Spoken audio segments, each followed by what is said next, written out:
السلام علیکم ورحمۃ اللہ وبرکاتہ۔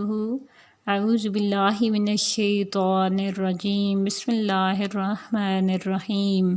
رب اشرح لی صدری ویسر لی امری واحلل عقدۃ من لسانی یفقہوا قولی۔ رب یسر ولا تعسر وتمم بالخیر وبک نستعین، اللہم فقہنا فی الدین، آمین۔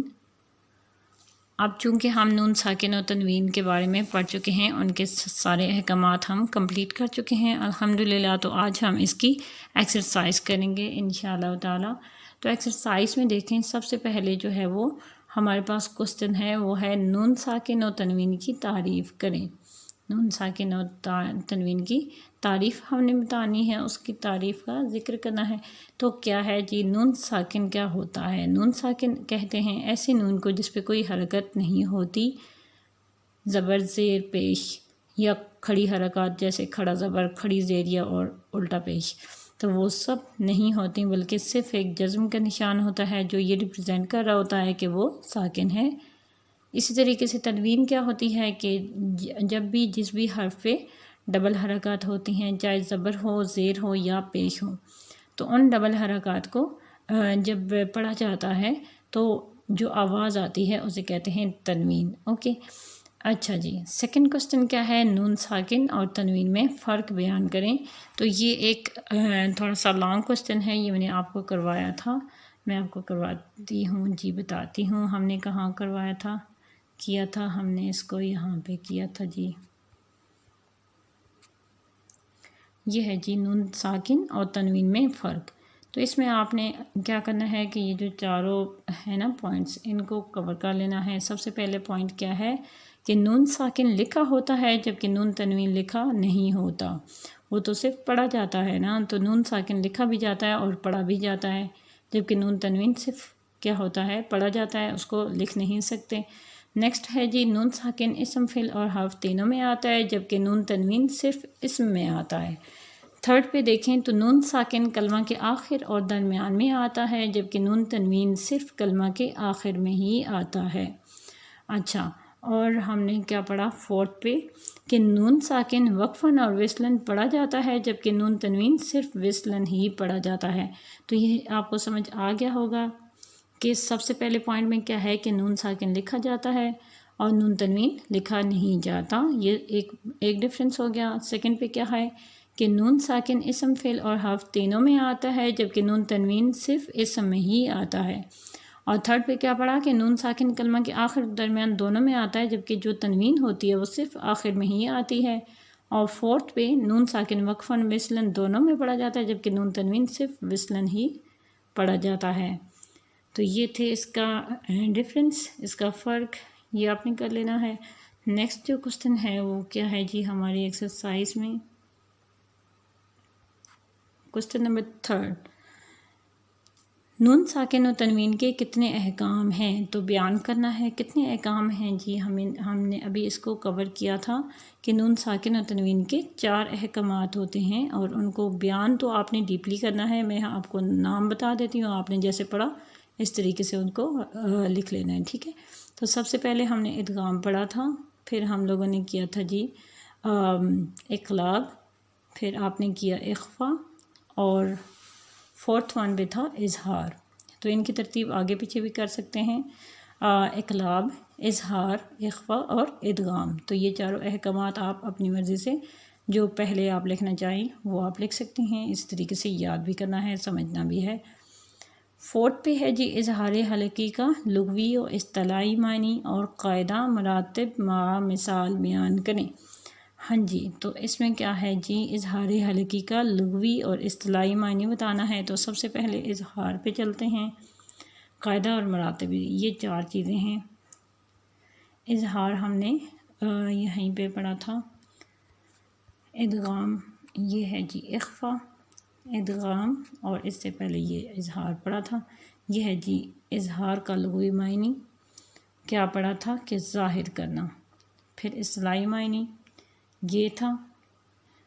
اچھا، اس کے بعد انہوں نے اس کا قاعدہ مانگا ہے، تو قاعدے میں آپ یہ لکھیں گے، قاعدے میں کیا ہے جی، نون ساکن یا نون تنوین کے بعد حروف حلقی میں سے کوئی حرف آ جائے تو اظہار ہوگا۔ تو یہ ہم نے پڑھا ہے کہ نون ساکن اور تنوین یا تنوین آ جائے تو پھر اس کے بعد حروف حلقی جو کہ 6 حروف تھے، حمزہ، ہا، عین، ہا اور غین اور خا، تو ان 6 حروف میں سے اگر کوئی حرف آ جاتا ہے تو اظہار ہوگا۔ اس میں کوئی اخفاء، ادغام یا اقلاب کوئی اور اصول اپلائی نہیں ہوگا، چونکہ حروف حلقی آئے ہیں تو یہاں پہ اظہار ہوتا ہے، اور اس اظہار کو کہتے ہیں جی اظہار حلقی۔ نیکسٹ کوسچن پہ چلتے ہیں۔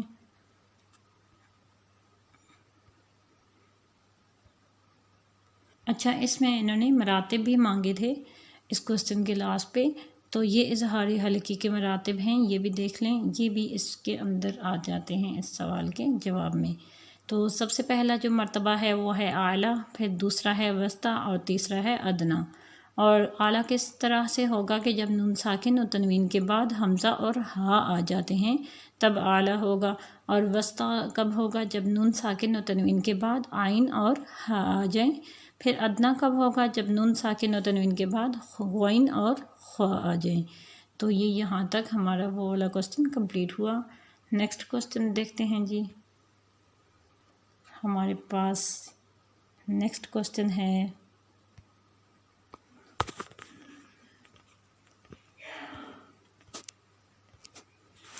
نون ساکن و تنوین کے بعد ادغام کا قاعدہ، اقسام اور شرط مع مثال بتائیں۔ تو یہ کوسچن نمبر 5 پہ ہم آ گئے ہیں۔ ادغام کے بارے میں بتانا ہے، اس کا قاعدہ، اقسام اور شرط مع مثال بتانی ہے۔ تو ادغام پہ چلتے ہیں۔ یہ ہے جی ادغام کا قاعدہ۔ نون ساکن یا تنوین کے بعد حروف یرملون میں سے کوئی حرف آ جائے تو ادغام ہوگا۔ ٹھیک ہے، تو اس کا قاعدہ کیا ہے کہ جب بھی نون ساکن یا تنوین کے بعد حروف یرملون یعنی وہ 6 حروف جن پہ ادغام ہوتا ہے تو وہ آ جائے۔ وہ کون سے حروف ہیں؟ یا، را، میم، لام، واو اور نون۔ تو ان میں سے کوئی حرف آ جاتا ہے تو وہاں پہ ادغام ہوگا۔ اس کی 2 اقسام ہیں، ادغام مع الغنہ اور ادغام بلا غنہ۔ اچھا، تو یہ ہو گیا اس کا آنسر۔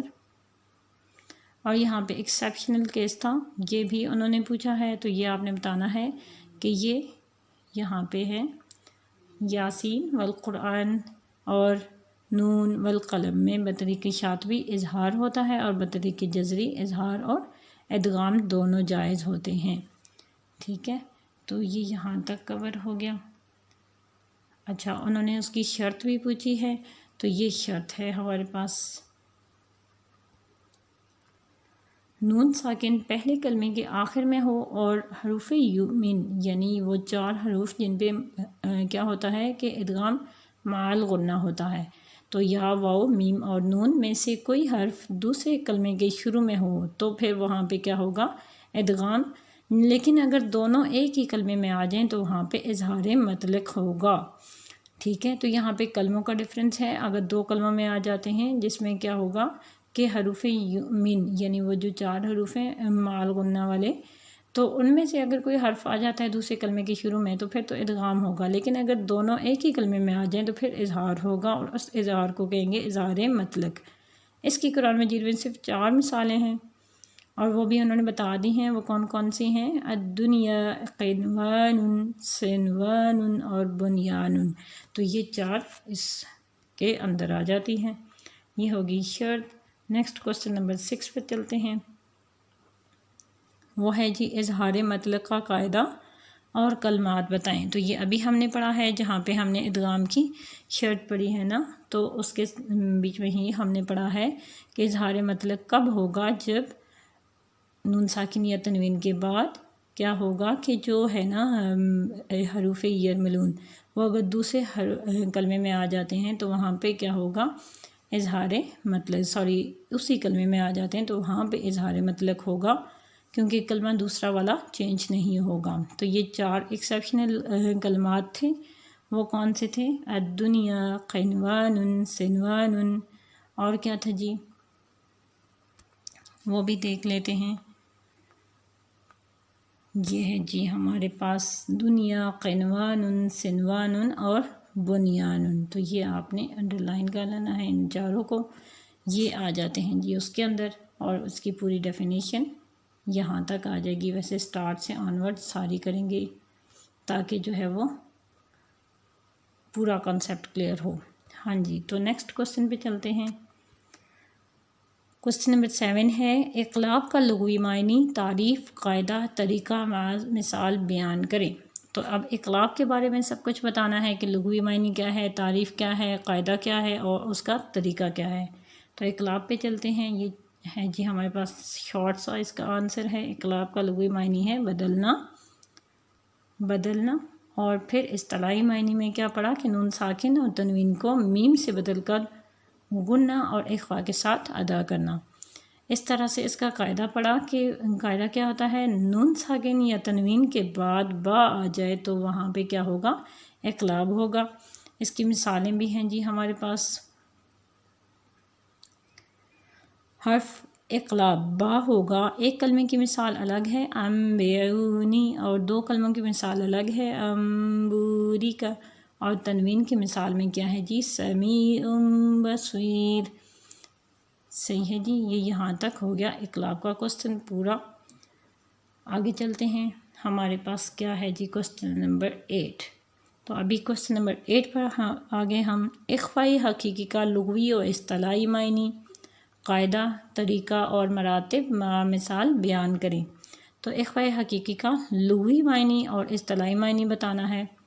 اس طرح سے اس کے ساتھ ساتھ قاعدہ، طریقہ، مراتب بھی بتانے ہیں. تو چلتے ہیں جی اخفا پر. یہ ہے جی اخفا کا لغوی معنی ہے چھپانا.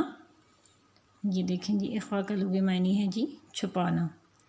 اور اصطلاحی معنی میں کیا پڑھا کہ نون کی آواز کو ناک میں چھپا کر اظہار و ادغام کی درمیانی کیفیت کے ساتھ ادا کرنا ہے.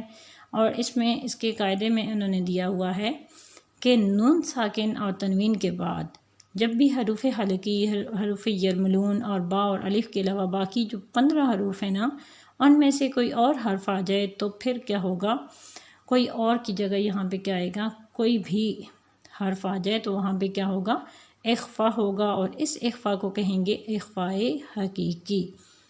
تو یہاں تک اس کا قاعدہ ہو گیا.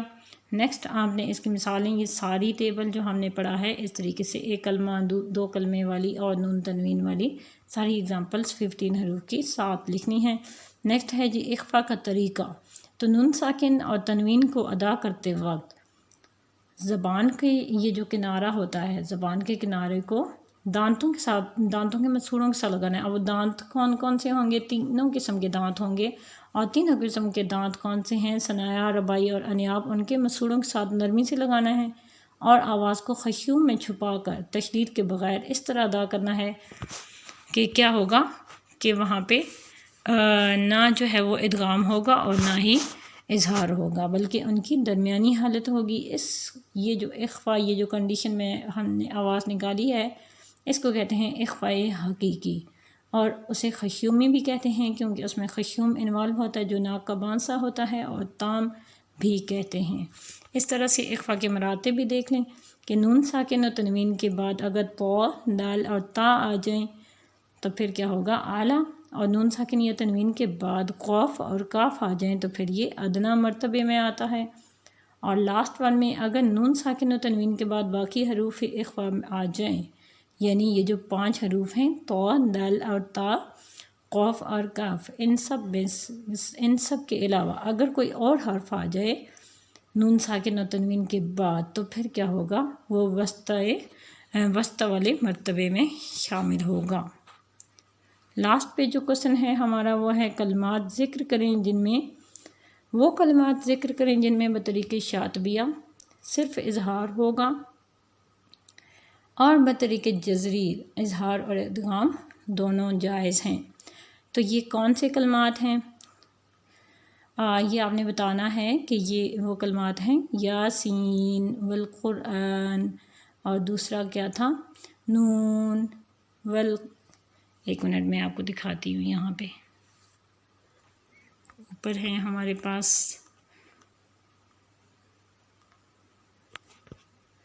یہ ہیں جی ہمارے پاس یاسین والقرآن اور نون والقلم. تو یہ آپ دیکھ بھی لیں. یہ ہیں جی دونوں حروف، دونوں کلمات، ان میں بطریق شاطبی اظہار ہوتا ہے، یعنی شاطبی کے مطابق اظہار ہوگا، لیکن بطریق جزری کیا ہوگا؟ اظہار اور ادغام دونوں ہی جائز ہیں۔ تو یہ جو کلمات ہیں یہ آپ نے نوٹ ڈاؤن کر لینے ہیں۔ ایکسرسائز پہ چلتے ہیں۔ ہاں جی، تو یہاں پہ ہماری ایکسرسائز کمپلیٹ ہوگی الحمدللہ۔ امید ہے کہ آپ کو سمجھ آ گئی ہوگی۔ جو چیز سمجھ نہ آئے وہ مجھ سے پوچھ سکتے ہیں، انشاءاللہ تعالی میں جواب دوں گی۔ جزاک اللہ خیر۔ نیکسٹ لیسن انشاءاللہ تعالی نیکسٹ کلاس میں پڑھیں گے۔ تب تک کے لیے اللہ حافظ، جزاک اللہ خیر، السلام علیکم ورحمۃ اللہ۔ سبحانک اللہم و بحمدک، اشہد ان لا الہ الا انت، استغفرک و اتوب الیک۔